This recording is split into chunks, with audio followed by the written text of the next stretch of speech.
नीत कक्कड़ और नीति जुंजा बेहतरीन दोस्त राजू बाजवा के साथ रहे अबूर करते हैं। नीति से मिलने के बाद राजू को फौरी नीत से प्यार हो जाता है, लिहाजा उसने परी को मस्तरद कर दिया, जिस लड़की को उसकी माँ उसके लिए तजवीज़ करती है। वर्मन के साथ परी की शादी के हालात की वजह से राजू ने हिचकिचाते हुए परी से शादी की। कुछ देर बाद वो परी को पीछे छोड़कर चंडीगढ़ चला जाता है। राजू चंडीगढ़ में अपनी खाला साथ कज़न के साथ रहता है। नीति चंडीगढ़ में एयर होस्टेस का कोर्स मुकम्मल कर रही है। परी के वालिद का इंतकाल हो गया। उसके बाद परी राजू को ढूंढती हुई चंडीगढ़ पहुंचती है। परी गैर मुतवक्किल तौर पर नीति में चली जाती है और नीति के साथ रहती है। राजू ने नीति को प्रपोज किया, जो परी से अपनी शादी से लाइलम है।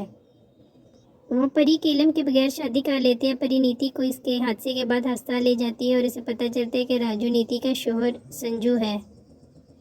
बाद में परी को पता चलता है कि नीति राजू के बच्चे की मां है।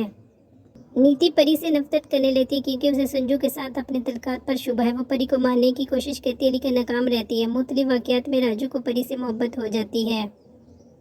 आखिरकार नीति की सच्चाई पूरे ख़ानदान के सामने आ जाती है। नीति तलाक के लिए फ़ाइल करती है और उसके और संजू में तलाक हो जाती है। इसके बाद परी और राजू ने दोबारा शादी कर ली और राजू ने हमेशा उसके साथ रहने का वादा किया।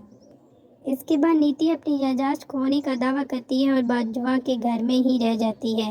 नीति के इस्तेमाल से राजू के बच्चे की मां जो होती है वो फौत हो जाती है। ग्रोह ने ज़बरदस्ती राजू और परी को तलाक दे दी और नीति के साथ अपनी शादी का बंदोबस्त किया। परी को नीति के बारे में मालूम हुआ कि वो अपनी याददाश्त खो रही है, इस डर से कि परी इससे बेनकाब कर देगी। नीति ने ग्राउंड और रिकेश की मदद से परी को एक पहाड़ से नीचे धकेल